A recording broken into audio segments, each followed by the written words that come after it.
Hey guys, it's your girl Rhonda here. Welcome back to Desi's Decorating. I am coming to you today with a DIY update.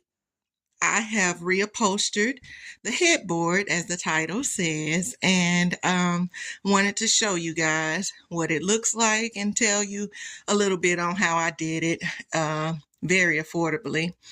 I didn't have to purchase a thing. I had some leftover pieces of wood, and so I attached 3 pieces of wood that were 5.5 feet tall, around 169 inches, if I'm not mistaken, to the back. And so there's 3 pieces, one on each end and one in the center. And I reupholstered the headboard with, I had a set of 4 taupe curtains that were 84 inches long, and that's too short. I don't use those anymore. And I have a bag full of that size curtains that I just kept because I figured I could use that curtain fabric, make pillow covers, duvet sets or something out of it. And I'm glad I kept it. So anyway, this is how the overall bed looks. And I only used 2 curtain panels to cover the headboard. And I'll show you guys, I'll give you a close up on how I did that.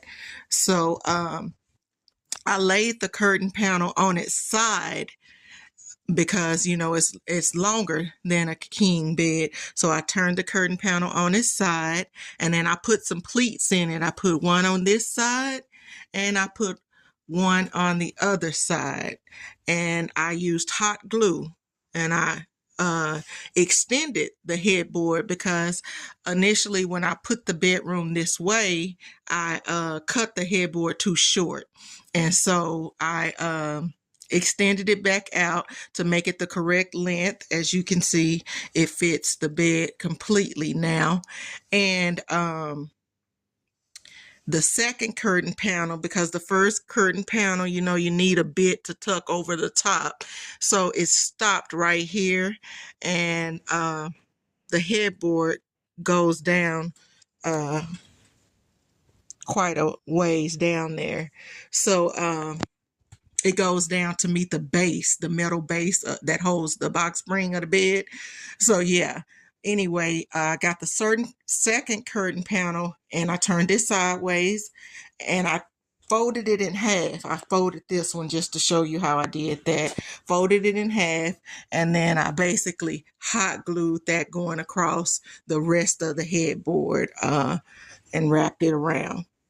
And that is how I reupholstered this headboard and added the legs to it. And you can do it too. I made this headboard during the pandemic. All the stores were closed, and at the time I had I still have the bed. It's in my guest room. The sleigh bed, that was my bed, but my style was changing, and my husband, that bed was very expensive, and it's solid wood, and my husband didn't want to get rid of the bed. So I wanted a different look. So I made this headboard to sit in front of the sleigh headboard, and I attached it to it. And then I covered the footboard of the bed. I just added the foam to the actual wood footboard of the sleigh bed and covered it in the same fabric as the headboard. And you were none the wiser. And yeah, when we came here, we had we only had 2 bedrooms in our apartment, but we have 4 in our home. And so I had purchased some beds for the grandkids' room, but I needed one more bed. And my husband wanted the bed to be taller. So I just bought a taller bed base that sits up 22 inches from Amazon, one of those metal bed bases. Yeah, and then I initially had it over here on the wall, and I just attached it to the wall, but I needed it to stand on its own in front of the window. Anyway, this is how it looks. And I just want to, let you guys know that you can, make your own headboard or furniture, and you can do it on a budget. And so I asked my husband, did he want me to order us a bed, and he was like, what for? We have a bed and I like it. Yeah, and he said he really liked the color change too. He was like, it's subtle, but he notices. So yeah, this is taupe, and it was cream before, and so I have figured out that I'm going to go with a cream slip cover for the love seat that we added to our bedroom. So it'll match all, so that all of the, seating area, oh yeah, and the legs are on the ottoman now. And so, yeah, so we're going to be adding a cream slip cover. I've ordered that for the love seat. So, yeah, it's coming together, and I'm liking it. Y'all got to excuse my jerry rig over here, but I cannot sleep at night without this fan blowing right in my face. I get so hot now. And yeah. And if it's on the nightstand, it's too tall. It misses me some kind of way. So I figured my theater set, the movie theater set, I've never used that. We need to open that and use that. Watch a movie or something in the backyard. Maybe we'll use it for Mother's Day. But yeah, so I use that as a stand. I got to do better. And anyway, yeah, and I have the ceiling fan on at night with the air drop to 67. How many of y'all can relate to that?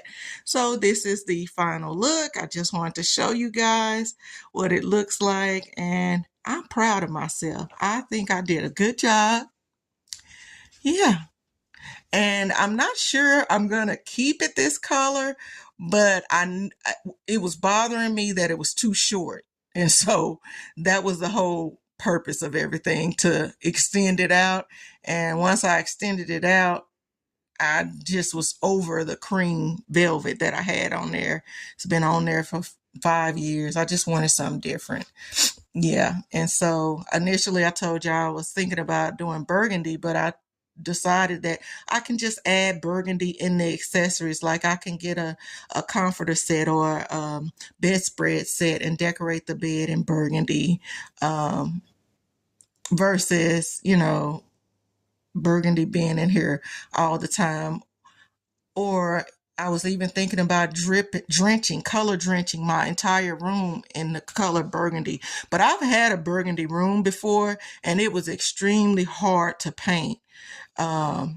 It took 4 and 5 coats of that paint.